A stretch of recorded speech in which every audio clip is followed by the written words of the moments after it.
Hello everyone, welcome to Sanmarga classes.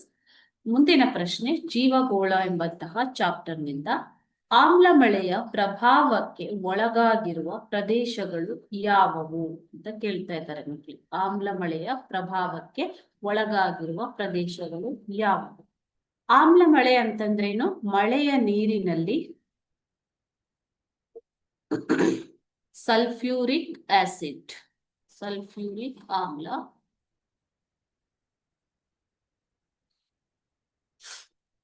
ಇಂಗಾಲ ಮತ್ತು ಇಂಗಾಲದ ಮೊನಾಕ್ಸೈಡ್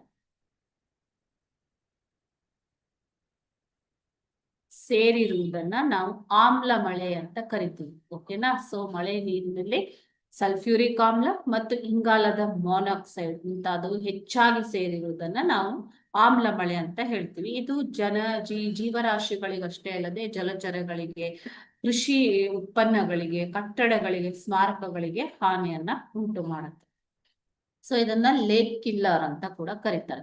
ಯಾಕೆ ಅಂದ್ರೆ ಸರೋವರಗಳ ನೀರಿಗೂ ಕೂಡ ಹಾನಿಯನ್ನ ಉಂಟು ಮಾಡುವಂಥದ್ದು. ಓಕೆ, ಸೊ ಆಮ್ಲ ಮಳೆ ಉಂಟಾಗುವ ಪ್ರದೇಶಗಳು ಯಾವುವು ಅಂದ್ರೆ ಯುರೋಪ್ ಖಂಡದ ಪೋಲ್ಯಾಂಡ್, ಝೆಕ್ ಗಣರಾಜ್ಯ ಮತ್ತು ಆಗ್ನೇಯ ಜರ್ಮನಿಯ ಭಾಗಗಳು. ಇವು ಪದೇ ಪದೇ ಆಮ್ಲ ಮಳೆಗೆ ತುತ್ತಾಗುವಂತಹ ಪ್ರದೇಶಗಳು.